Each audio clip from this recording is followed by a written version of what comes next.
Summer of '77, A House Awakens. The summer of 1977, sweltering heat hung over London. At 284 Green Street, Enfield, a seemingly ordinary house stood quiet. Inside, the Hodgson family, single mother Peggy and her 4 children, were about to face something extraordinary. It began subtly. Small noises, a feeling of unease. Little did they know they were stepping into a nightmare. The house itself was unremarkable, a typical London terrace. It held no hint of the horrors to come. But something lurked within its walls. Something unseen, something sinister. The Hodgson family, unaware of the darkness that awaited, continued their lives, oblivious to the storm brewing around them. The first whispers of the haunting were easy to dismiss. Creaking floorboards, objects moving slightly. The Hodgson children, young and imaginative, paid little heed. But the disturbances grew bolder. Toys moved across the floor, seemingly of their own accord. Drawers opened and slammed shut. A cold spot settled in the children's bedroom, sending shivers down their spines. Fear began to grip the family. Peggy, a pragmatic woman, initially dismissed the events as the children's imaginations running wild. But as the phenomena intensified, even she couldn't deny the feeling that something was terribly wrong. The house was changing, becoming a breeding ground for terror. The whispers grew louder, the movements more pronounced. The unseen entity was making its presence known. The disturbances escalated from the physical to the vocal. Disembodied voices echoed through the house, whispering threats and obscenities. The entity, it seemed, wanted to be heard. One voice, gruff and chilling, identified itself as Bill. He claimed to have died in the house, his spirit trapped within its walls. The children, particularly 11-year-old Janet, became the focus of the entity's attention. Janet's voice changed, becoming deep and guttural, as if possessed. She spoke of things she couldn't possibly know, uttering chilling pronouncements in Bill's voice. The entity, through Janet, taunted the family, reveling in their fear. The house was no longer a home but a prison, its inhabitants held captive by an unseen force. The haunting reached its terrifying peak. Furniture moved violently, seemingly animated by an unseen hand. Objects flew across the room with alarming force. Janet was levitated in the air, her screams echoing through the house. The entity, no longer content with whispers and threats, unleashed its full fury.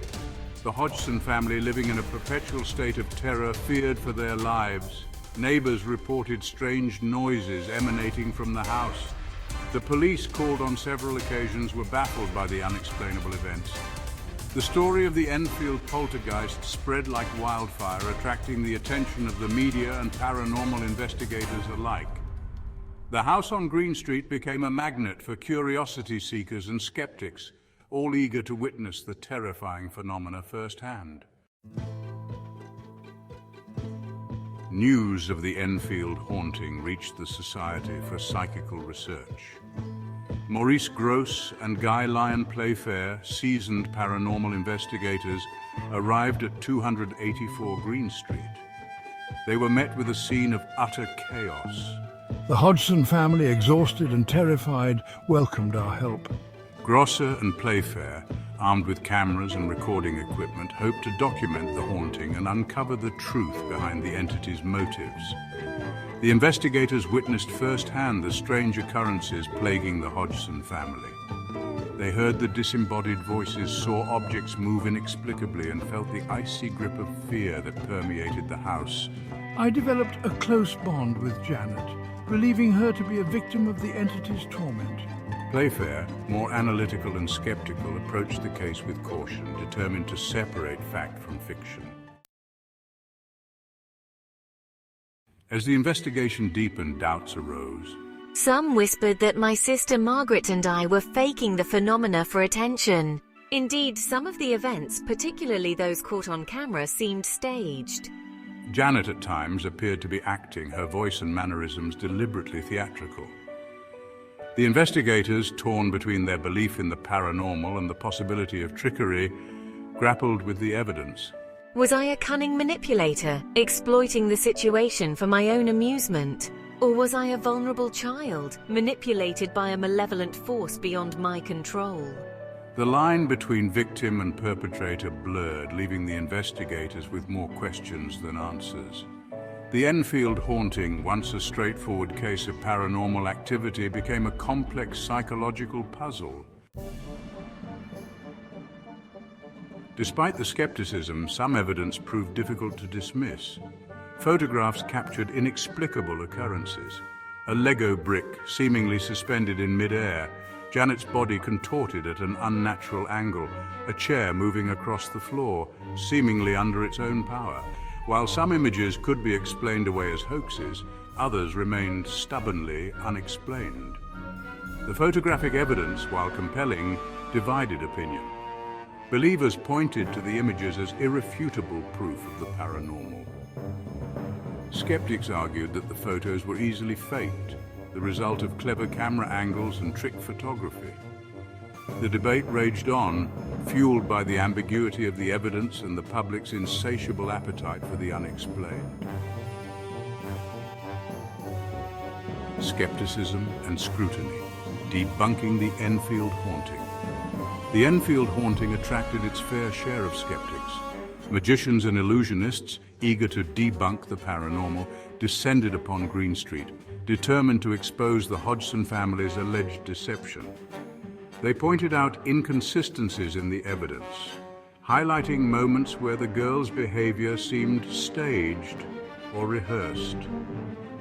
The skeptics argued that the haunting was nothing more than a clever hoax, orchestrated by bored children seeking attention. The skeptics' arguments held weight. Many of the phenomena, particularly the physical disturbances, could be explained through trickery and sleight of hand. The voices, they argued, could be attributed to Janet's talent for vocal mimicry. However, the skeptics struggled to explain away some of the more compelling evidence, such as the photographic anomalies and the sheer consistency of the girls' stories. Psychological impact scars that time cannot heal. Whether a genuine haunting or an elaborate hoax, the events at 284 Green Street took a toll on the Hodgson family. The constant fear, the media scrutiny, and the accusations of deceit left them emotionally drained. I endured years of therapy, struggling to come to terms with the trauma I experienced. The Enfield Haunting cast a long shadow over the Hodgson family's lives. Even years later, the memories of that terrifying summer continued to haunt them.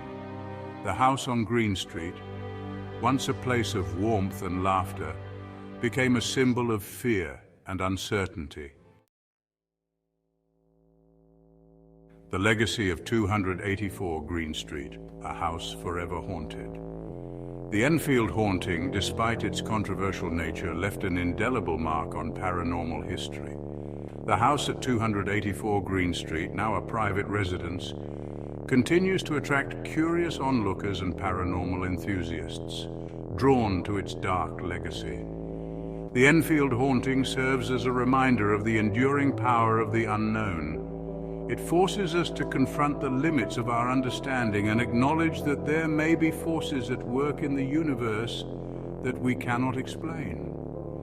Whether a genuine haunting or a clever hoax, the events at 284 Green Street continue to fascinate and terrify, ensuring that the legend of the Enfield Poltergeist lives on. Conclusion: the Enfield Poltergeist, fact or fiction?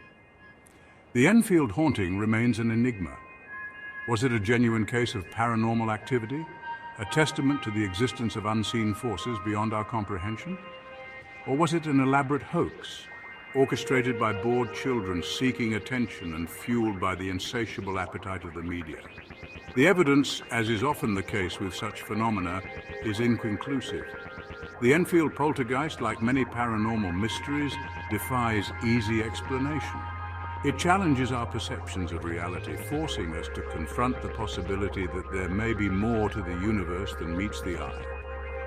Whether we choose to believe or dismiss the events at 284 Green Street, one thing is certain: the Enfield Haunting continues to capture our imaginations, reminding us that some mysteries are destined to remain unsolved.